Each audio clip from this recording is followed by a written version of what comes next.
안녕하세요. 이번 딥다이브에서는요, 당신이 보내주신 자료를 바탕으로 아주 흥미로운 신학적 비교를 해볼까 합니다. 바로 첫째 아담, 그리고 마지막 아담 이야기인데요. 이게 창세기부터 신약까지 넘나들면서 죄, 자유의지, 구원, 뭐랄까요? 하나님의 큰 그림까지 건드리는 것 같아요. 네, 맞습니다. 이 자료들이 보여주는 건 첫째 아담의 실패를 통해 오히려 마지막 아담, 즉 그리스도를 통한 회복과 완성을 이야기하는 특정 관점이거든요.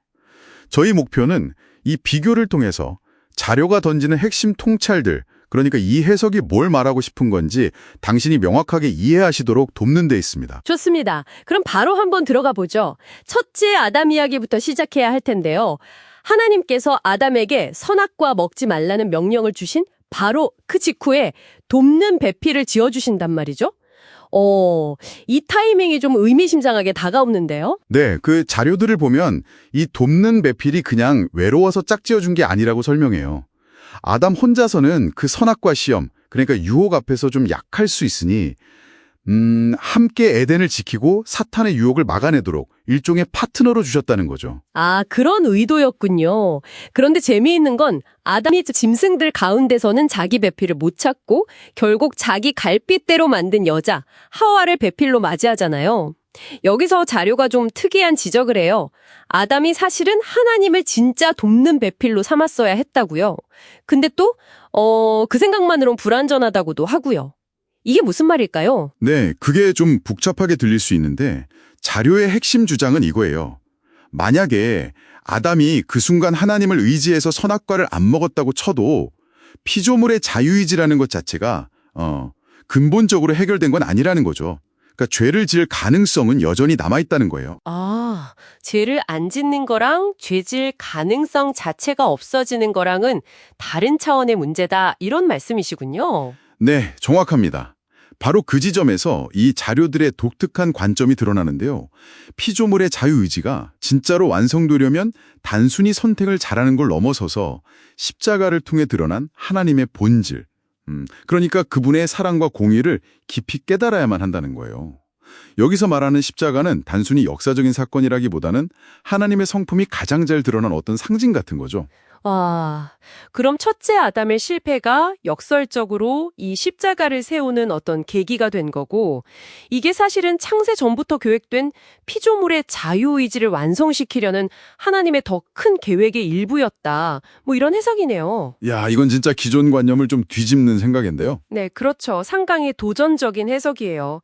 자료에 따르면 하나님은 아담이 실패할 가능성을 이미 아셨고, 그래서 십자가를 통한 창조의 완성을 미리 계획하셨다는 겁니다. 만약 아담이 실패하지 않았다면 아마 창조 과정 자체가 좀 달랐거나 아니면 다른 방식으로 이 자유의지의 완성이라는 숙제가 주어졌을 거라고 그렇게 추론하더라고요. 여기서 이제 첫째 아담과 마지막 아담의 대조가 확 선명해지는 것 같아요. 자료들을 보면 둘 다 일종의 배필, 그러니까 하와나 교회를 위해서 죽음을 경험한다고 비교하잖아요. 그런데 결정적인 차이가 있죠. 맞습니다. 첫째 아담은 자기 죄 때문에, 그리고 자료 표현을 빌리자면 하나님보다 자기 배필인 하와를 더 사랑했기 때문에 죽음에 이르렀고 또 그 책임을 하와에게 넘겼죠.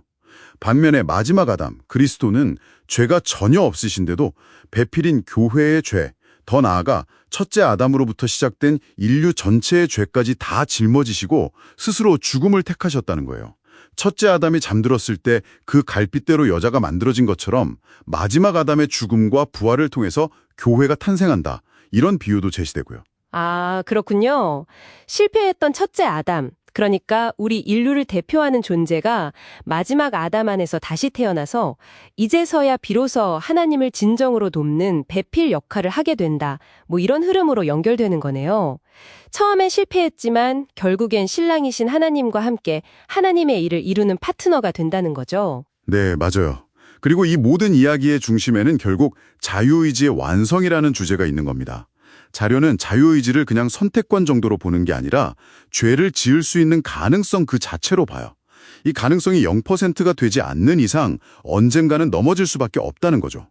십자가를 통해서 하나님의 그 깊은 사랑과 공의를 깨달은 존재만이 진심으로 하나님을 사랑하게 돼서 더 이상 죄에 끌리지 않게 된다는 논리예요. 이것이 바로 자유의지가 완성된 상태라는 설명이고요. 물론 그 십자가의 사랑을 받아들일지 거부할지 그 선택에 따른 결과, 심판 같은 게 따른다고 덧붙이긴 하고요. 그렇습니다. 그리고 한 가지 더 흥미로운 점은요. 이 자료들은 아담이 선악과를 먹기 이전부터 이미 하나님보다 하와를 더 마음에 뒀던 상태, 그러니까 영적으로는 이미 죽은 상태나 마찬가지였다고까지 봐요. 선악과는 그냥 그 내면의 상태를 겉으로 드러낸 일종의 촉매자 같은 거였다는 거죠. 와, 정말 깊이 생각해 볼 만한 관점이네요.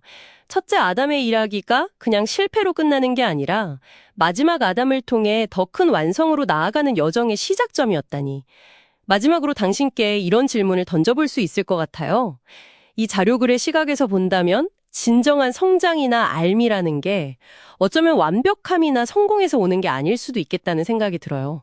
오히려 자신의 부족함과 실패, 뭐랄까 선악과를 먹는 것 같은 그런 경험을 정직하게 마주하고 거기서부터 구원, 즉 생명나무이신 하나님께로 나아가는 과정 자체에서 발견되는 건 아닐까요? 한번 곱씹어 볼 만한 질문인 것 같습니다.